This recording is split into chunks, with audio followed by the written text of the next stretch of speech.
पाकिस्तान में सेना के रहमो करम पर चलने वाली सरकार और दोनों के संरक्षण से पनपे आतंकवाद ने अब उन रास्तों को भी बंद कर दिया है जिसके जरिए लोग भूले बिसरे इस देश की तारीफ कर दिया करते थे, जैसे क्रिकेट।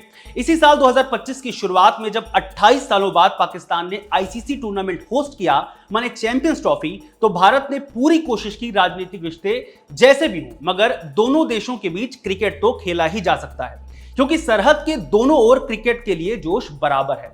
भारत ने भले ही पाकिस्तान में जाकर अपने मुकाबले ना खेले हों मगर उसने दुबई में अपने मैच खेले और पाकिस्तान के साथ भी खेले। मगर 21 अप्रैल 2025 के दिन पहलगाम में जो हुआ उसने ये साबित किया कि पाकिस्तान बहुत बड़ी गलतफहमी में है।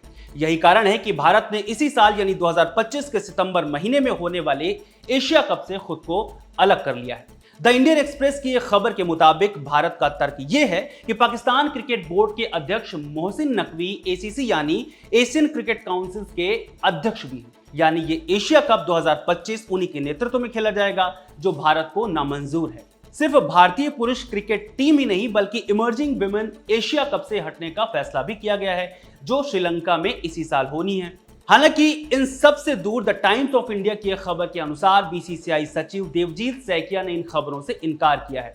उन्होंने कहा है कि अभी तक बीसीसीआई ने एसीसी को लेकर कोई भी चर्चा नहीं की है, ना ही कोई मीटिंग हुई है। इस वक्त हमारा पूरा फोकस आईपीएल और इंग्लैंड दौरे पर है। हालांकि उन्होंने यह भी कहा है कि जब भी बीसीसीआई कोई चर्चा एसीसी को लेकर करता है तो वो तुरंत बताया जाएगा। खैर, कुछ भी हो, हाँ और ना के बीच ये बात भी सच है कि भारत पाकिस्तान के बीच तनाव के बाद भारत ने किसी भी तरह के आईसीसी इवेंट पाकिस्तान के साथ खेलने के लिए मना किया है। साथ ही पाकिस्तानी खिलाड़ियों के सोशल मीडिया अकाउंट्स भी बैन किए हैं। रही बात पाकिस्तान के साथ खेलने की, तो ये पहली बार नहीं है जब दोनों के बीच क्रिकेट संबंधों में खटास दिख रही हो। पहले भी ऐसा हो चुका है। और फिर सिर्फ भारत ही क्यों, पाकिस्तान में आतंकी हालातों और वहां की सुरक्षा व्यवस्थाओं को देखते हुए बहुत से देश पाकिस्तान में आने के लिए मना कर चुके हैं। आए भी तो बीच में ही दौरा रद्द करके चले गए। यानी आज के इस वीडियो में हम आपको यही बताएंगे कि क्रिकेट जगत में पाकिस्तान कब कब अलग थलग पड़ता दिखाई दिया है। नमस्कार, मेरा नाम है रविशंकर, आप देख रहे हैं खबर गांव। Australia, New Zealand, England, south Africa और वेस्ट इंडीज, इन 5 टीमों ने पाकिस्तान में क्रिकेट खेलने से मना कर दिया था जब साल 2008 के सितंबर महीने में पाकिस्तान चैंपियंस ट्रॉफी होस्ट करने वाला था। वजह थी सुरक्षा व्यवस्था की नो गारंटी। आईसीसी को दोबारा सोचना पड़ा। चैंपियंस ट्रॉफी शुरू होने से 1 महीने पहले ही यानी अगस्त में आईसीसी ने चैंपियंस ट्रॉफी टाल दी और फरवरी 2009 में पाकिस्तान में सुरक्षा जायजा लेने का प्लान बनाया। साथ ही यह भी कहा कि अगर फरवरी में भी पाकिस्तान सुरक्षा के मानकों पर खरा नहीं उतरता है तो बैकअप वेन्यू श्रीलंका हो सकता है। मगर भारत और पाकिस्तान बैकअप वेन्यू के खिलाफ थे। खासकर श्रीलंका नहीं चाहता था कि पाकिस्तान से टूर्नामेंट छीने। वजह थी पाकिस्तान जैसे देश में क्रिकेट वापस लाने की कोशिश। इससे पहले भी भारत और श्रीलंका ने साल 2008 में पाकिस्तान की मेजबानी में एशिया कप खेला था, जिसका फाइनल कराची में हुआ था और श्रीलंका ने जीत हासिल की थी। खैर, क्रिकेट को बचाए रखने के लिए भारत और श्रीलंका की मेहनत रंग लाती, उससे पहले ही पाकिस्तान ने अपना असली चेहरा दिखा दिया। 26 नवंबर 2008 को मुंबई हमला हो गया जिसमें 100 से ज्यादा लोग की मौत हुई। जांच हुई तो पता चला कि इसमें सीधे तौर पर पाकिस्तानी आतंकी हाफिज सईद का हाथ है। माने अब यहां से भारत और पाकिस्तान के बीच संबंध तो सीधे तौर पर खत्म हो गए, मगर एशिया से बाहर के देश भी पाकिस्तान के मंसूबों से वाकिफ हो गए, क्योंकि मुंबई हमले में बहुत से विदेशी लोग भी मारे गए थे।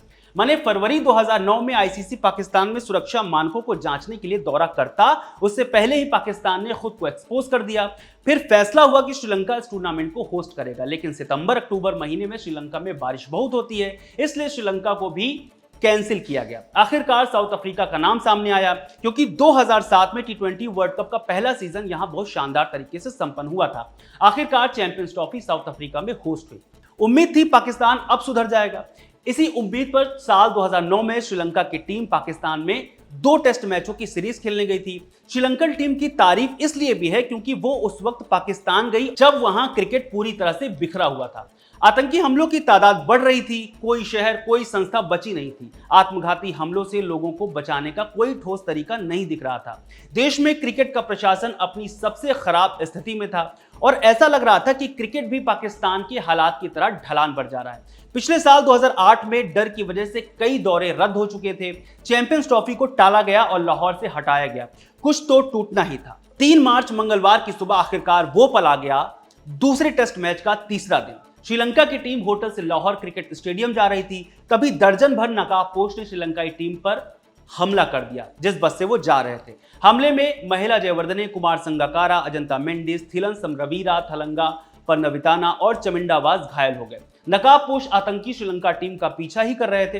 तभी बस ड्राइवर खलील ने चालाकी दिखाते हुए बस सीधे स्टेडियम के अंदर लगा दी, जिसके बाद सभी खिलाड़ियों को स्टेडियम से ही एयरलिफ्ट किया गया। माने श्रीलंका ने यह दौरा बीच में ही रद्द कर दिया। इस हमले में पाकिस्तानी पुलिस के 6 जवान समेत 8 लोगों की मौत हो गई। ये किस्सा सुनकर आपको लगे कि हालात 2008 मुंबई हमलों के बाद खराब हुए, लेकिन नहीं, कहानी इससे पहले से शुरू होती है। साल 2002 अप्रैल के महीने में पाकिस्तान पहुंची न्यूजीलैंड की टीम वनडे सीरीज में 3-0 से व्हाइट वॉश झेल चुकी थी।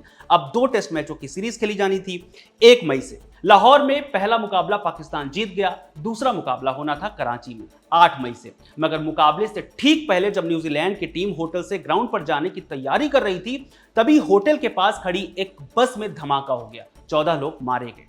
इससे 1 साल पहले वर्ल्ड ट्रेड सेंटर में भी हमला हुआ था। इन धागों को जोड़ते हुए घबराए न्यूजीलैंड की टीम ने दौरा बीच में ही रद्द कर दिया और अपने देश वापस चली गई। इसी साल 2002 में ही 3 टेस्ट मैचों की सीरीज खेलने ऑस्ट्रेलिया भी पाकिस्तान आने वाली थी, मगर न्यूजीलैंड की यह हालत देखकर दौरा रद्द कर दिया गया था। जब बात पाकिस्तान में आतंकवाद की आती है तो कहा जाता है कि आवाम तो अमन चाहती है, मगर सवाल यह है कैसे पहचाना जाए कि कौन सी आवाम अमन चाहती है। यह बात हम यूं ही नहीं कह रहे। साल 1989 में भारत ने पाकिस्तान का दौरा किया था। कराची क्रिकेट स्टेडियम में टेस्ट मैच खेला जा रहा था। भारत के कप्तान थे कृष्णमचारी श्रीकांत। मैच चल ही रहा था कि अचानक से एक फैन ने आकर उन पर हमला कर दिया, वो भी चाकू से।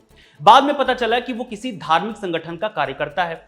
श्रीकांत के साथ क्रीज पर कपिल देव भी थे। कहने का अर्थ यह है कि आप किसी भी तरह से खुद को पाकिस्तान में सिक्योर नहीं पा सकते, खासकर भारतीय खिलाड़ी तो बिल्कुल नहीं। 26/11 हमले के बाद 2013 में द्विपक्षीय सीरीज खेलने के लिए पाकिस्तान भारत आया था। उस दौरे में 3 वनडे और 2 टी20 मुकाबले हुए थे।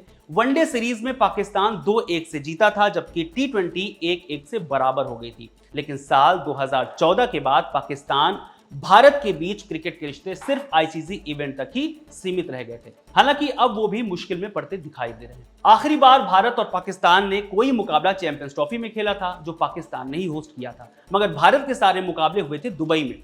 भारत ने न सिर्फ पाकिस्तान को हराया था, बल्कि चैंपियंस ट्रॉफी भी अपने नाम की थी। साल 2023 का एशिया कप भी हाइब्रिड मॉडल से ही खेला गया था, क्योंकि मेजबानी पाकिस्तान कर रहा था। भारत के सारे मुकाबले श्रीलंका में करवाए गए थे। फाइनल में भारत ने श्रीलंका को 10 विकेट से हरा दिया था। 2023 वनडे वर्ल्ड कप खेलने के लिए पाकिस्तान भारत आया था। तब इंडिया और पाकिस्तान के बीच 14 अक्टूबर को अहमदाबाद में मैच हुआ था, जिसमें पाकिस्तान हार गया था। रोहित शर्मा और श्रेयस अय्यर ने 50 लगाई थी, जबकि बुमराह ने 19 रन देकर 2 विकेट लिए थे, जिस कारण उन्हें मैन ऑफ द मैच चुना गया था। ताजा हालातों को देखते हुए ऐसा लगता भी नहीं है कि पाकिस्तान क्रिकेट के लिए ये दिन कभी आएगा, जिसका उदाहरण हमारे सामने है कि भारत ने पाकिस्तानी मोहसिन नकवी की अध्यक्षता में एशिया कप खेलने से मना कर दिया है। आपको क्या लगता है, भारत और पाकिस्तान को आगे कोई क्रिकेट खेलना चाहिए या नहीं चाहिए? कमेंट बॉक्स में जरूर बताएं। खबर गांव को सब्सक्राइब जरूर करना। शुक्रिया।